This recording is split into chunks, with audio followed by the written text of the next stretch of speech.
Are you also following the very famous 50-30-20 rule of saving and spending money well? आप गलती नहीं कर रहे। 50-30-20 रूल बहुत लोग करते भी हैं और काफी लोग कामयाबी से भी कर लेते हैं। लेकिन अगर आप इस रूल को फॉलो कर रहे हो तो कई बार ये रूल आपको एक बहुत बड़े डेट ट्रैप में भी फंसा सकता है।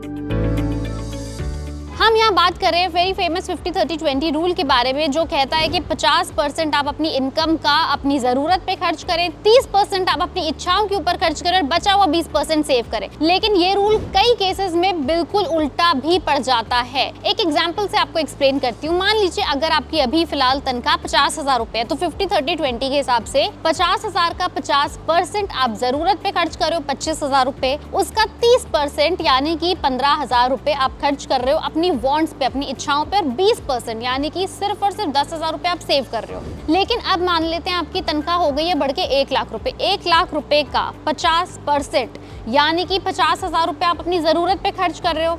1 लाख का 30% यानी 30,000 रुपए आप अपनी वॉन्ट्स यानी इच्छाओं पे खर्च करोगे। एंड सिर्फ 20% यानी सिर्फ 20,000 रुपए आप सेव कर रहे हो। अब दूसरा केस लेते हैं, अगर आपकी तनख्वाह और ज्यादा बढ़ गई। अब बात कर रहे हैं 2 लाख रुपए की। अब आपकी तनख्वाह 2 लाख रुपए है। 2 लाख का 50% यानी 1 लाख रुपए आप अपनी नीड्स के ऊपर खर्च कर रहे हो। 30% यानी कि 2 लाख रुपए का 60,000 रुपए आप अपने ऊपर पर्सनली खर्च कर रहे हो, और 20% यानी कि सिर्फ 40,000 रुपए आप सेव कर रहे हो। क्या ये कोई सेंस बना रहा है?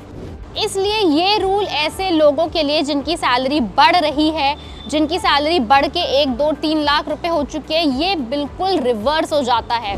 अगर खर्चे बढ़ेंगे तो सेविंग्स भी हमें उस हिसाब से बढ़ानी चाहिए, specially for those people who have salaries more than 1 lakh, 2 lakh, 3 lakh and beyond.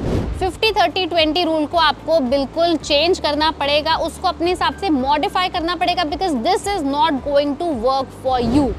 अगर आपकी सैलरी बढ़ गई है तो आपकी सेविंग्स भी उस हिसाब से बढ़नी चाहिए, और अब हमें इस रूल को थोड़ा सा चेंज करना पड़ेगा। Now your savings should be 50%, यानी कि 2 लाख का 50%, 1 लाख रुपए आप सीधे सीधे सेव करिए।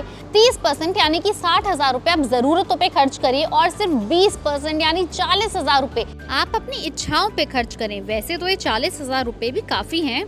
सो my dear friends, the best rule is to make your own rules. आप अपनी बढ़ती हुई तनख्वाह के हिसाब से आप अपने खुद के रूल बनाइए, बिकॉज आपसे बेहतर कोई नहीं जानता कितना सेव करना है, कितना खर्च करना है। अगर आपको और कोई money saving tips and formulas चाहिए तो हमें नीचे कमेंट सेक्शन में यस लिख के जरूर बताएं। अगर आपको वीडियो पसंद आई इसे लाइक करें, शेयर करें, और पैसा लाइफ को फॉलो करना कभी ना भूलें।